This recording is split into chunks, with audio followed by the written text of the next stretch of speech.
কবে আমি দেখতেছি কইছি দেখতেছি ওই করার পরে তুই আমি আবার পরে আবারও দুপুরে গেছে সে যাওয়ার পরে দুপুরে গেছে যাওয়ার পরে ওর মাই গেছে পলাশ নামের এক ছেলে গেছে ওর লোক আর 2 জন এর মধ্যে 20-25 জন ধরে যায়। এর আগে কি করছে দারোগা একদিন 4-5 দিন আগে রাত্রে 11:30 বাজে সে গেছে, আমি জানি না।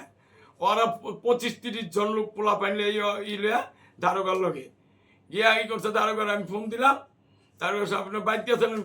গেছিলাম, আমি তদন্ত করতে গেছিলাম। আমি কি তদন্ত করলেন? রাত্রে 11:30 বাজে পোলা পাইন 25-30 জন লয়া আপনার সাথে একটু কথা পরে বলি ভাই। আমার সাথে এই কথা বললো, পরে এই কথা বলার পরে সে তোরে পরে ঢাকার বাইরে গেল গা, এই পাইলাম না। পরে বয়স দিলাম কালকে, আজকে পরে আমার ফোন দিল মতন কইলাম। পর আমার কয় কি মানে আমি কি করবো, আপনি মামলা করে দেন।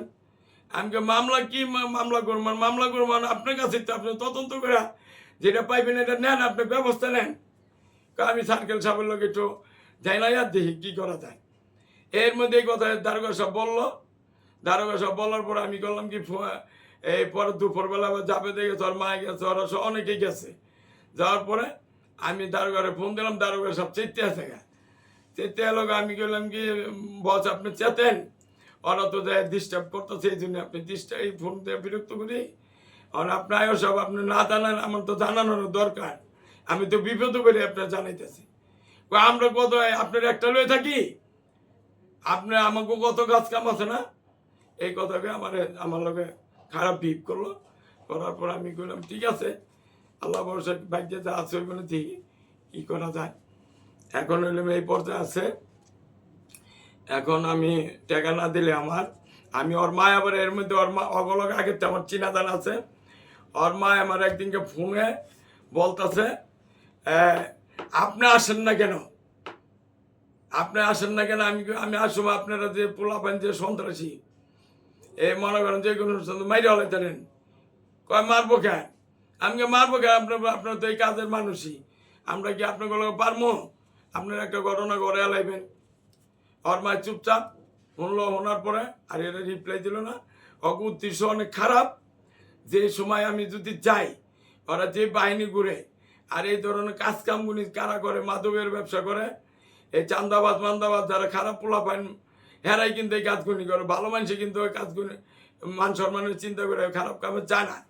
মানে আমি খুব আতঙ্ক আছি, জানমালে নিরাপদ লইয়া খুব আমি আতঙ্ক আছি।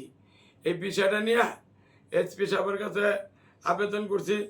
আমি আইনগত দিক দিয়ে আমি এটা ন্যায় বিচার পাওয়ার জন্যে আমি এসপি সাহেবের লোক আগামীকাল এই বিষয়টা, আজকে বন্ধের দিন, আমি কালকে আগামীকাল আমি দেখা করে দিই এসপি সাহেবে। এর আগে এসপি সাহেবের সাথে দেখা করতে পারিনি, ওই যে দরখাস্ত দিতে নিয়ম অনুযায়ী থানায় পাঠাইছে।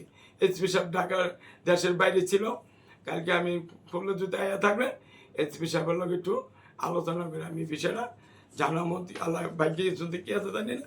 ওরা খুব কুখ্যাত সন্ত্রাসী, 4-5টা মার্ডার কেসের আসামি যাবে। আর ও ভাই বেড়া তোর ওর মা আর ওরা 4টা ভাই, 4টা ভাইয়ের মধ্যে এই 3টা ভাই মাদক খায়, মাদক ব্যবসা করার মাদকের ডিলার। আর সেতু ভাইটা যেটা আছে ইসলামপুরে একটা কাপড়ের দোকানে চাকরি করে, ওই মাদক খায় না, মাদকের করে না। 4টা ভাইয়ের মধ্যে 4 জনই এই কাজে জড়িত। খারাপ বিশাল বড় একটা বাহিনী আছে, এই বাহিনী যে কোনো সময় পান্না সেরমকে দিতে আমার ঘটনা ঘটাই দিতে পারে। এই জন্য আমরা ডরে যাই না, মানে আমি ওকে ওকে।